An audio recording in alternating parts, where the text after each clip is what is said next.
Hello, welcome to Go Lesson number 3. Today I'm going to teach you a little bit about where to start on the board. As you can see here, I've set up 3 examples. Each example is surrounding 9 points of territory. So, if you count the intersections that the block is surrounding, you'll see there's 9 points in each. You can count yourself if you want, but I want you to look at how many moves it takes to surround each 9 points. In the corner, it only takes about 6 moves. On the side, it takes a little bit more, 9 moves. In the center, it takes 12. So with this example, we can see that we can make territory the fastest in the corners, and then we extend along the sides, and the centers are not usually used for points or anything like that. We usually use it for fighting or positional strength or something like that. So we usually do not go for points in the center. We just stick with the corners and then the sides. In this example, I'll show you the territorial lines. Here, black is on the 3rd line.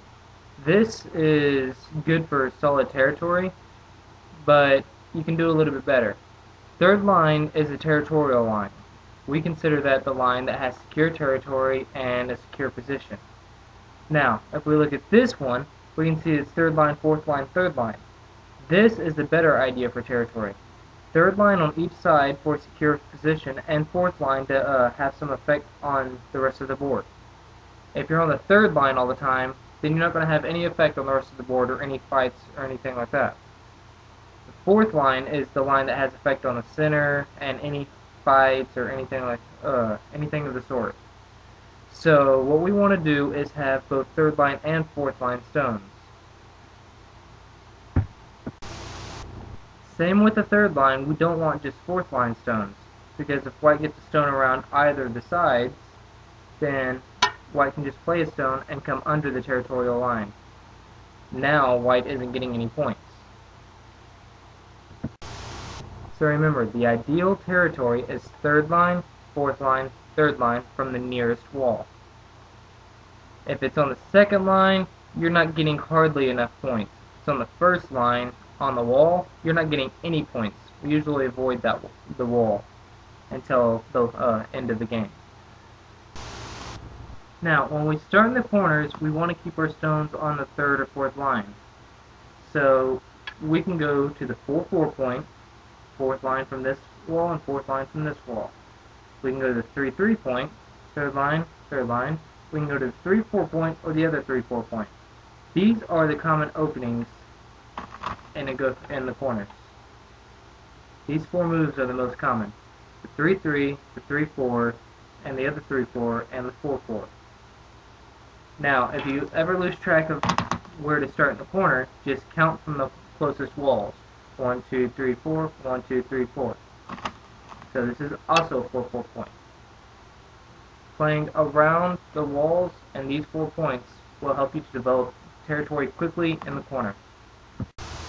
Some good corner shapes to remember is the shimari. The shimari works with the 3-4 point. You make a knight's move from the 3-4 point, like so. And we call it a knight's move because, like in chess, it goes 1, 2, 1. So, you go 1, 2, 1, you make a shimari. And this shimari is usually a very powerful shape in the early game because it immediately surrounds 10 points in the corner, and it can have a strong influence on the rest of the board. Up here is also a shimari. It's just on the 4th line instead of the 3rd line. This shimari has a bit more weakness, but it also has a bit more influence on the rest of the board. Choose one depending on the rest of the board and try and find one that works for you. Now I'm going to show you a game example where white and black might start.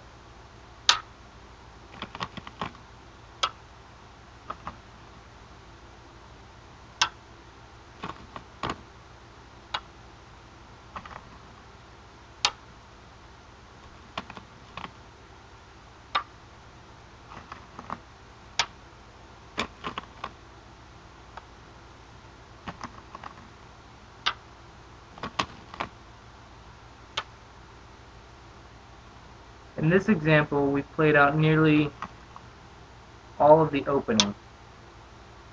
There's still a few unfinished points, but look at how white and black are cautiously staying on the third and fourth line from the closest walls on their sides. There's also other ways to go about an opening.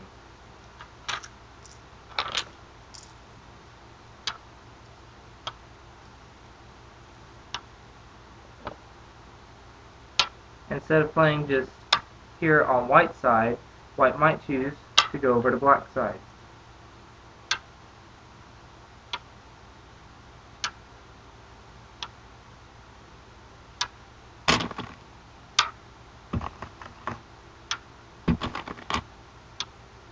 And likewise, black might come over to whites. In this example, white went above the fourth line from this wall, but he's still staying on the fourth line from this wall. In these variations, in the corner variations, we call them joseki. Joseki in Japanese means common plays.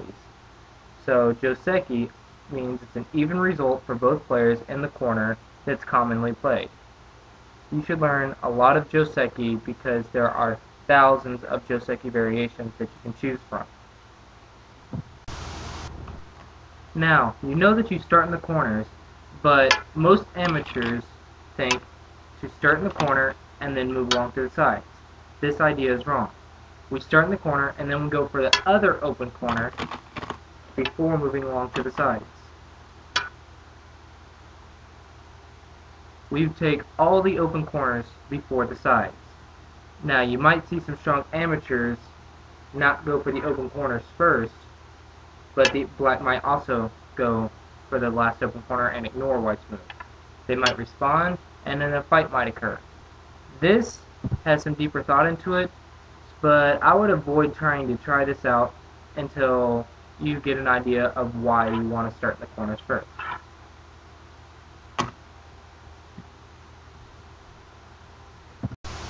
And that's it for Go Lesson number 3. Thank you for watching, and I hope you enjoyed.